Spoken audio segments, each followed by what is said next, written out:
우리에게 주시는 말씀은 야고보서 4장 11절부터 17절까지입니다.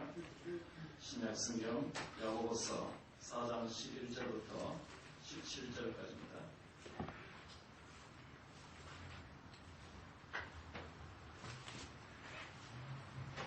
한 절씩 기록하겠습니다. 4장 11절 먼저 제가 읽겠습니다. 형제들아 서로 비방하지 말라. 형제를 비방하는 자나 형제를 판단하는 자는 곧 율법을 비방하고 율법을 판단하는 것이라. 내가 만일 율법을 판단하면 율법의 준행자가 아니요 재판관이로다. 율법자와 재판하는 오직 한 분이시니 그의 구원하시기로 하시며 해하도록 하시느니라. 너는 누구이기에 이웃을 판단하느냐. 들으라. 너희 중에 말하기를 오늘이나 내일이나 우리가 어떤 도시에 가서 거기서 1년을 머무며 장사하여 이익을 보리라 하는 자들아. 너희를 알지 못한다. 너희 생명이 무엇이냐. 너희는 잠깐 보다가 없어지는 일이냐.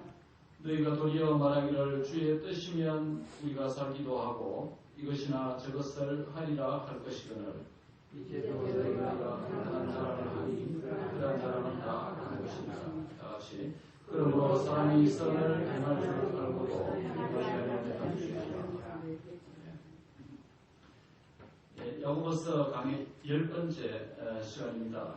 지난 시간에 야고보서 4장 1절에서 10절까지 말씀 중심으로 하나님을 가까이 하라는 하나님과 관계에 대한 말씀으로 은혜를 나누었습니다.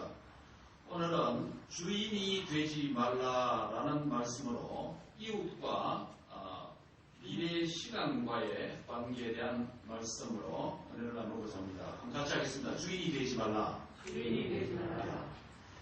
야고보서는 예수님의 형제 야고보가 쓴 책으로서 행함이 있는 믿음을 강조하는 신약의 대표적 서신서입니다.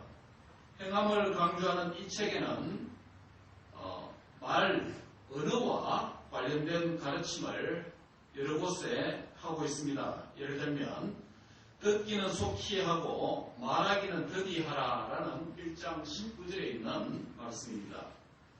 또한 혀를 제갈 물리지 아니하고 자기 마음을 속이면 이 사람의 경건은 헛것임이라 라고 1장 26절에 또 혀, 언어에 대한 말씀을 했습니다. 그리고 형제 자매가 일용할 양식이 없는데 말로만 평안히 가라, 덥게 하라, 배부르게 하라 하면 아무 유익이 없다라고 2장 16절에 또 말과 관련된 교훈을 했습니다.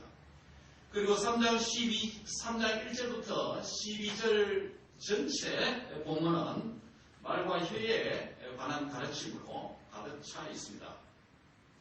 야고보서에서는 참된 경건의 중요한 한 영역은 바로 말, 언어의 영역이다라는 것을 분명히 하고 있는 것입니다. 오늘 본문 4장 11절, 12절에 보면 말과 언어와 관련된 비방과 판단의 문제를 언급하고 있습니다. 그리고 인간 생명과 미래의 삶에 대한 언어적 표현이 또 4장 13절부터 17절 뒷부분에 다루고 있습니다.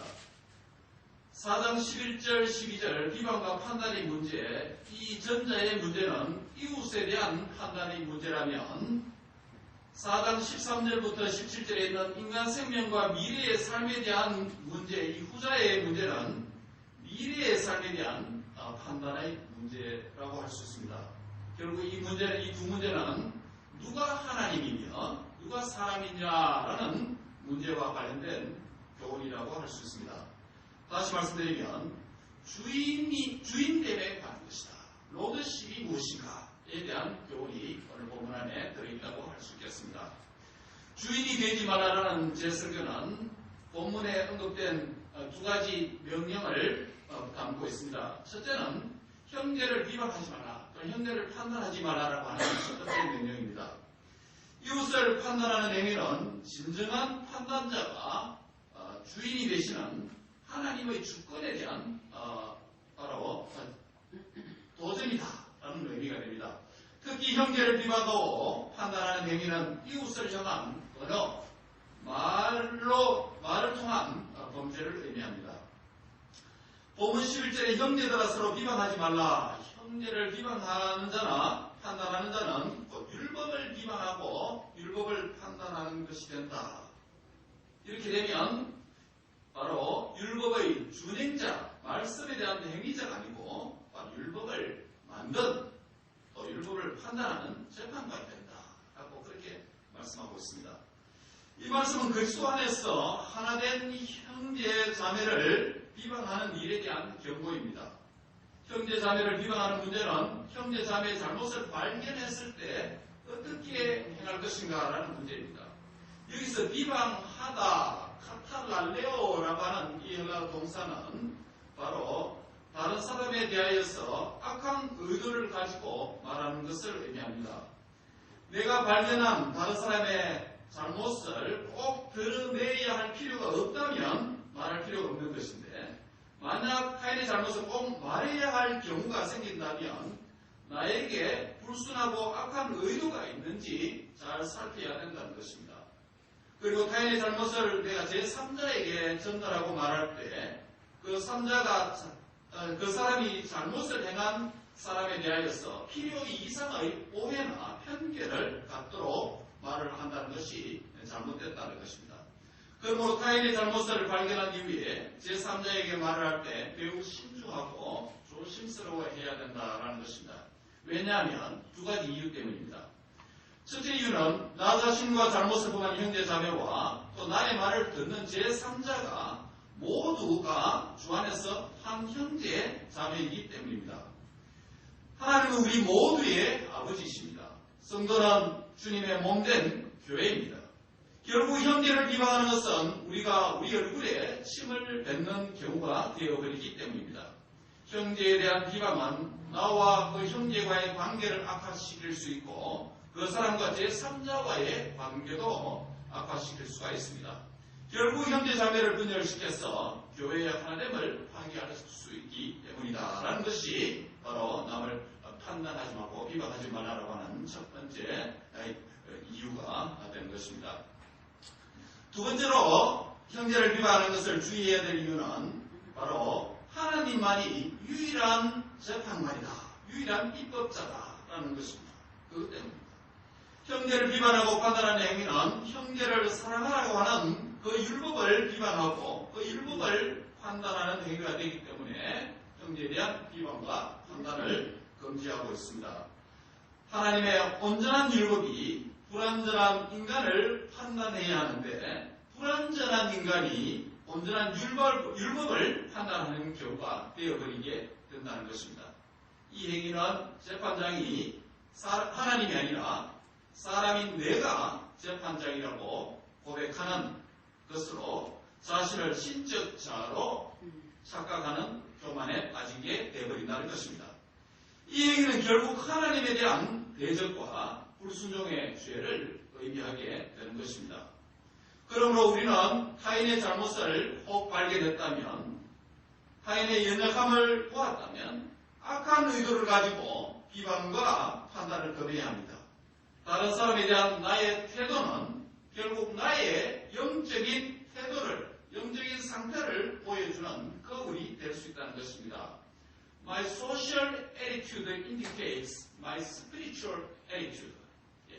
나의 다른 사람에 대한 사회적 관계의 모습은 하나님에 대한 나의 영적인 관계의 모습을 보여준다는 것입니다. 참된 이웃사랑은 하나님 사랑이며 진정한 하나님의 사랑은 이웃사랑과 떼내놓을 수가 없다는 것입니다. 이와 같이 야고보서는 균형 잡힌 영성, 건강한 경들을 매우 다양한 각도로, 다양한 모습으로 교훈해오고 있음을 우리가 계속 보아보고 있습니다. 두 번째로는 13절부터 17절의 내용입니다. 주인이 되지 말라라는 이 말씀은 두 번째 명령인 허탄한 자랑을 하지 말라라는 내용을 담고 있습니다. 허탄한 자랑을 하는 행위는 자신을 향한 언어적 범죄를 의미합니다. 둘 다 언어의 문제를 담고 있습니다. 본문 13절은 우리의 생명이 언제까지 유지될 것이라고 하는 자신을 갖고 모든 것을 하려고 하는 사람에 대한 그런 태도에 대한 경고입니다.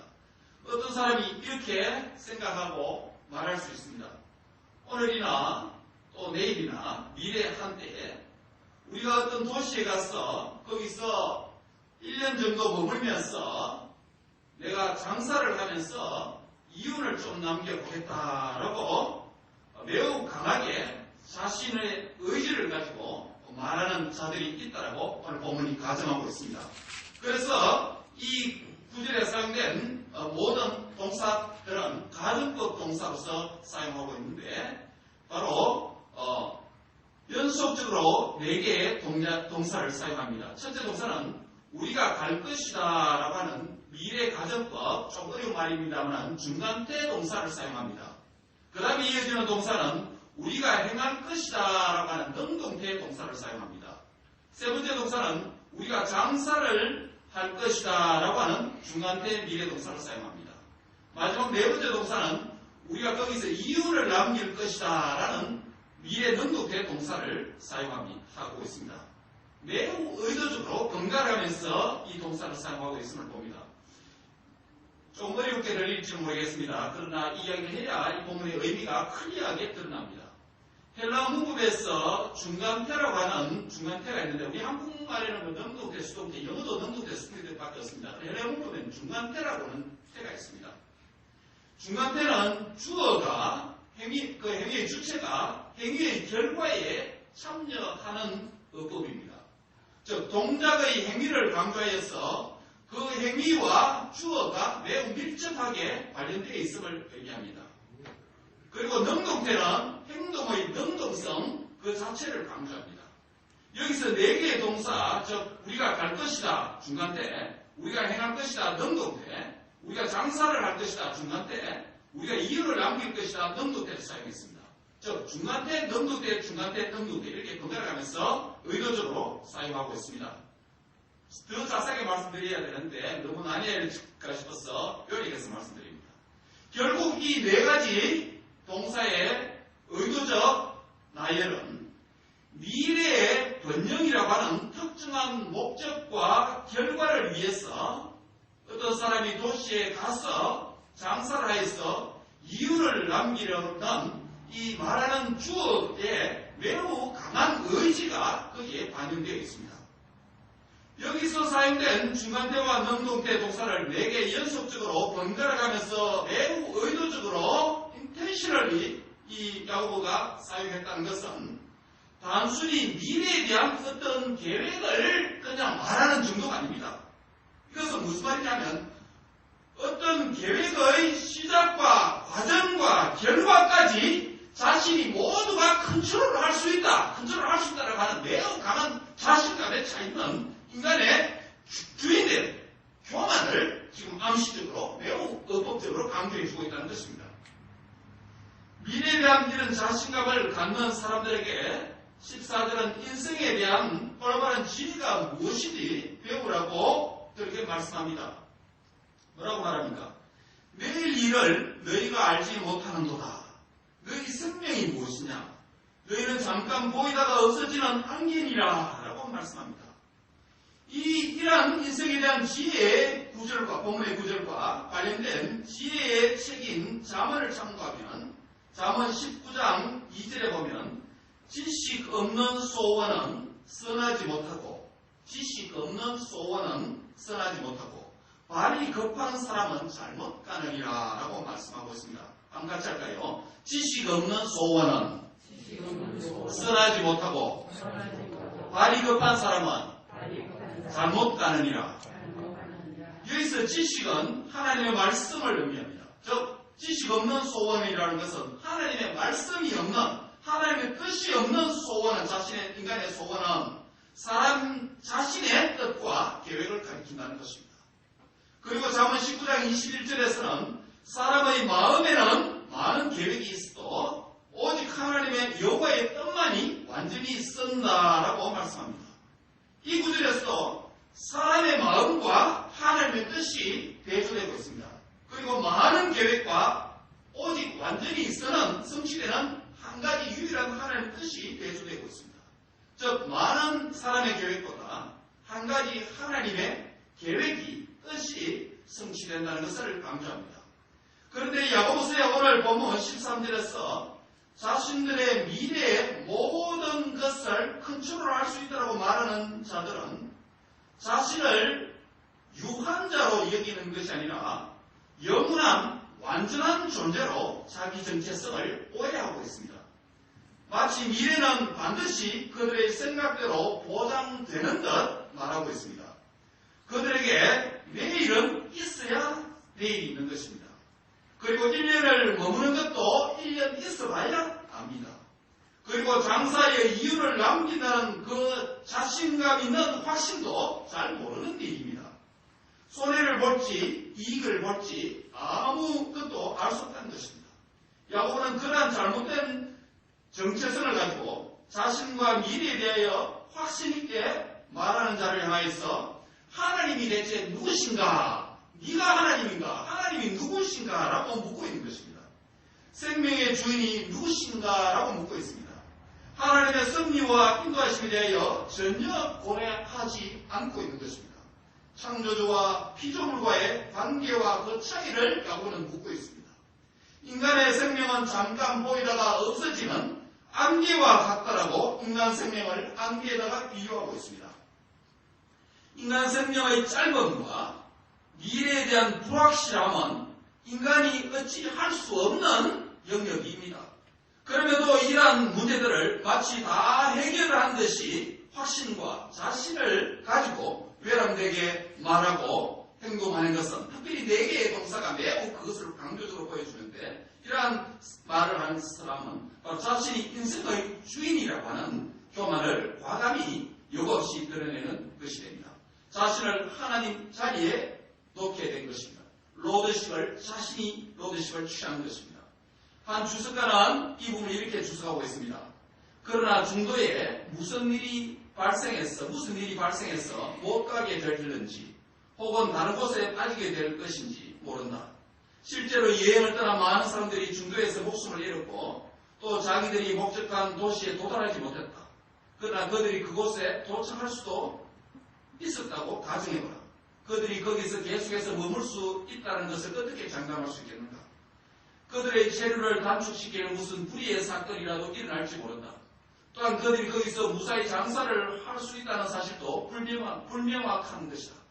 또 그들이 그 도시에 가서 한 1년 동안 유하며 장사했으나 이익을 얻지 못했을지도 모른다. 이 세상에서 남긴 이익은 기껏해야 불확실한 것들 뿐이다. 라고 추측하고 있습니다. 그러므로 인생의 짧음과 미래에 대한 불확실함을 마치 다 아는 듯이 주제넘은 확신과 자신감은 그것은 인간의 용기가 아니라 바로 만용이며 교만이라고 하는 것입니다. 우리는 우리의 인생을 이런 방식으로 생각하고 혹 계획을 짜고 말하고 행동하지 않는지 모르겠습니다. 인생과 만물과 모든 시간의 주인이신 하나님을 제쳐두고 허탄한 생각을 하지 않는지 모르겠습니다.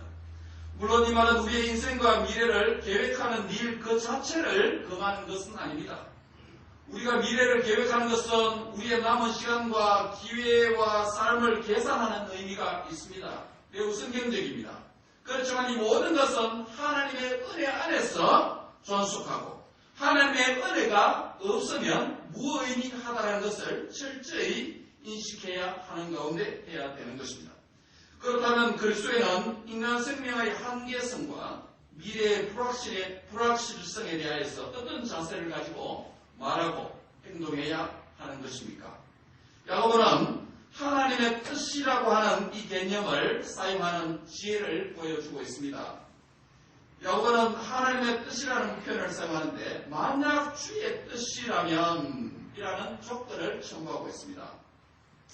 이 말은 하나님께서 원하시면 하나님의 섭리가 있다면 하나님께서 허락하신다면 이라는 전제와 의미가 됩니다. 이 말은 인생의 주인, 만물의 주인, 시간의 주인, 미래의 주인이 나 자신이 아니라 하나님이라는 고백입니다. 인생의 주인이라는 말은 나 자신과 세상의 모든 사람이 하나님의 손안에 있다는 것입니다. 만물의 주인이라는 말은 보이는 물질과 보이지 않는 정신적인 소유와 명예도 하나님의 손안에 있다는 것입니다. 그리고 시간의 주인이라는 말은 과거, 현재, 미래의 모든 시간과 과정과 순간과 영원히 하나님의 것이라는 의미입니다. 하나님께서 인생과 만물의 창조자이시며 섭리자이시기 때문입니다. 이 본문이 기록될 당시 헬라인들은 모든 일을 시작할 때 이런 말들을 했습니다. 신의 허락하심과 축복이 함께 하시기를 이렇게 말하는 당시의 헬라 사람들의 어려적 습관이 있었습니다. 오늘날에도 미국에서 신불신을 초월해서 막론하고 God bless you라는 말을 매우 습관적으로 사용하는 것과 같습니다. 우리 그리스도인들은 단순히 문화적인 관습이나 언어적 습관으로 말하는 것이 아니라 진실로 만물의 주인이 하나님이라고 하는 이 신앙 고백을 담아서 주의 뜻이면 우리가 생명을 더 연장할 수 있고 주의 뜻이면 우리가 살아갈 수 있다라고 말해야 하는 것입니다. 사람의 수명이 인간 자신의 확신에 있지 않고 우리 하나님의 손에 있는 것입니다. 그러므로 인생은 하나님의 뜻에 복종하고 그 뜻의 조화를 이루어 살아가야 되는 것입니다. 이러한 하나님을 우리는 전적으로 의지하고 신뢰하며 살아야 하는 것입니다. 이것이 지난 시간에 말씀드린 하나님은 교만한 자를 물리치시고 겸손한 자에게 은혜를 주신다라고 하는 6절의 표현과도 조화될 수가 있습니다. 본문 16절에서 하나님의 존재와 능력을 무시하고 자의적으로 말하는 것을 허탄한 자랑이라고 경고하고 있습니다. 여기서 허탄한 자랑이라는 말은 헬라 원문상으로 말하면 교만 안에서 자랑하는 것이다 라는 의미가 됩니다. 이런 자랑은 악한 것이다 라고 말씀합니다. 3장 15절에서는 이러한 지혜는 위로부터 온 것이 아니라 땅의 것이요 정욕의 것이요 귀신의 것이다 마귀의 것이다 라는 표현과 맥을 같이 하고 있습니다. 구약 성경에서 종종 허탄한 것이다 라는 이런 표현이 나오는데 그 허탄한 것은 무엇을 가리키냐면 생명이 없는 사람의 손으로 만든 우상을 가리킬 때 허탄한 것이다 라는 대명사격으로 사용을 주로 하고 있습니다. 오늘 본문에서 허탄한 자랑은 자신이 인생을 통달한 것이 미래가 자기의 것이냐 생각하면서 말하는 것입니다. 이러한 자가 하나님의 존재와 능력을 믿지 않는 마치 우상과 같은 우상을 하나님으로 여기는 자와 같은 그런 오만한 자가 되는 것입니다. 야고보서 4장 6절에 교만과 겸손에 대해서 언급한 적이 있습니다. 하나님께서 교만한 자를 물리치시고 겸손한 자에게 은혜를 주신다라고 했습니다. 하나님은 이러한 교만한 자를 물리치시고 인생과 미래가 하나님 손에 달려있음을 알고 하나님을 의지하고 신뢰하면서 주의 뜻이면이라고 생각하고 행동하고 말하는 겸손한 자에게 더 큰 은혜를 주시는 것입니다. 결국 허탄한 자랑은 하나님 없는 자로 사는 것이며 그것은 우상을 섬기는 것과 같은 것이 됩니다. 자신이 하나님의 자리에 앉아서 사는 삶을 단적으로 허탄한 것이다. 우상의 것과 같다라고 표현한 것입니다. 그래서 이것을 16절에서 악한 것이다 라고 말하는 이유가 되는 것입니다. 야고보는 성도의 미래의 삶에 대해서 무엇이 선한 지혜이며 또 악한 것인지 이미 다 설명을 했습니다. 그리고 나서 17절은 그러므로 사람이 선을 행할 줄 알고도 행치 아니하면 죄니라 라고 말씀함으로 끝을 맺고 있습니다. 16절에서 악한 것에 대해서 언급을 했습니다. 이어지는 17절은 그 반대의 개념이 선한 것에 대해서 말씀합니다. 무엇이 악한 것이었습니까? 악한 것은 하나님 없이 자신이 주인된 삶을 살면서 오만하게 허탄한 자랑을 하는 것입니다. 반대로 무엇이 선한 것입니까? 선한 것은 인생이 하나님의 주인 되심을 알고 하나님의 뜻이면 내가 모든 것을 할 것이다 라고 겸허한 고백을 하는 것입니다. 사람이 허탄한 자랑을 할 것인지 즉 악한 것을 할 것인지 겸허한 고백 곧 선한 것을 할 것인지는 조금 더 도덕적으로 조금 더 영적으로 산다는 의미가 아닙니다. 17절 마지막은 뭐라고 말합니까? 그것이 죄라라고, 하마르티아, 죄라라고 못을 갖고 있습니다. 즉 죄를 지을까, 죄를 짓지 않을까 문제로 귀결된다는 것입니다. 하나님의 뜻과 주인 되심을 무시하고 허탄한 자랑하는 삶이 죄라는 것입니다. 반대로 하나님의 뜻과 주인 되심을 인정하고 겸손히 고백을 하며 행하는 삶이 곧 선이다라고 말씀을 하는 것입니다. 말씀을 맺습니다. 오늘 본문은 두 종류의 명령의 말씀을 포함하고 있습니다. 하나는 11절 12절에서 비방하지 말라, 판단하지 말라라는 말씀과 13절에서 17절에 허탄한 자랑을 하지 말라라는 명령의 말씀입니다. 전자의 명령은 이웃과 관련된 언어적 유의라면 후자의 명령은 미래의 삶을 둔 자신에 관련된 언어적 행위입니다. 형제를 판단하고 비방하는 언어적 행위는 자신이 율법의 입법자, 심판자가 되는 것을 의미합니다. 즉 로더십을 부인하는 것입니다. 그리고 자신의 생명과 미래에 대해서 하나님 없는 자기 확신의 언어적 표현은 허탄한 자랑입니다. 이것은 자기가 인생의 주인과 생명의 주인이라는 것을 말합니다. 이건 역시 주님의 로더십을 부인하는 것입니다. 두 가지 모두가 누가 주인된 삶을 살 것인가의 문제입니다. 로더십, 주인됨과 종됨에 대한 신앙적 정체성의 문제를 오늘 본문이 다루고 있다는 것입니다. 그러므로 이 두 경우는 모두 내가 나의 주인인지 아니면 하나님이 나의 주인인지 나의 참 경건을 잘 보여주는 언어적 지표가 됩니다. 야고보서 1장 26절에서 참된 경건은 혀의 말과 관련되어 있다는 것을 이미 살펴본 적이 있습니다. 오늘 본문도 그러한 경우입니다. 비방의 말보다 침묵이 낫습니다. 허탄한 자랑보다 잠잠함이 좋습니다. 나쁜 말은 표현되면 일단 악한 영향력을 주기 때문입니다. 나는 나 자신과의 관계와 다른 사람과의 관계에서 그리고 미래의 시간과 물질, 즉 만물과의 관계에 있어서 철저히 하나님의 주인 되심을 인정하는 삶을 살아야 하는 것입니다. 내가 하나님의 주인 되심을 인정하는 것은 하나님의 말씀에 순종하는 삶은 물론이고 형제 자매에 대한 태도와 나 자신에 대한 태도와 시간과 물질과 만물과의 관계에 있어서 주님의 뜻이라면 하는 주인 되심을 인정하는 것입니다. 내 인생의 주인은 내 자신이 아니고 하나님 자신입니다. 사랑하는 형제 자매 여러분, 내 인생의 주인 되시는 하나님께 나의 모든 문제를 맡기고 믿음으로 사시기를 바랍니다.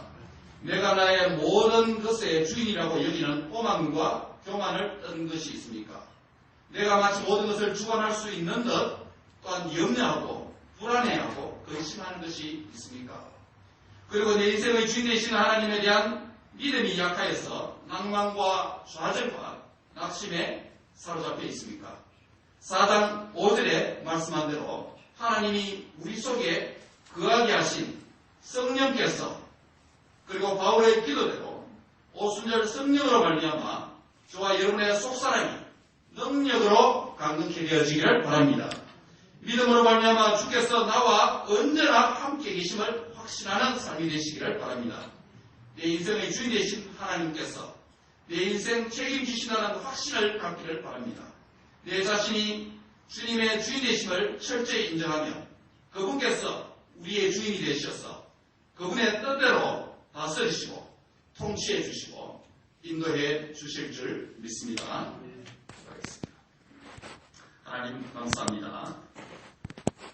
내 자신이 인생의 삶의 모든 영역에서 주인된 것을 내려놓고 말과 언어와 묵상과 행동과 또 전 삶의 이슈가 삶의 모든 영역에서 모든 이슈들마다 해서 하나님을 말로만 언어적 습관으로 문화적 관습으로 로드십을 인정하는 것이 아니라 실제로 인정하는 참된 신앙 고백이 우리의 삶을 통해서 표현되도록 성령님이 도와주시고 믿음을 강건케 해 주시기를 원합니다. 이후의 삶 속에서도 모든 염려와 걱정과 근심과 교만과 오만을 다 내려놓고 하나님 유일하신 삼천하지의 홀로 하나이신 그 하나님을 신뢰하며 의지하며 믿으며 바라보며 소망하며 살아가는 믿음의 백성들 다 되도록 축복하여 주옵소서. 예수님의 거룩하신 이름으로 기도하옵나이다. 아멘.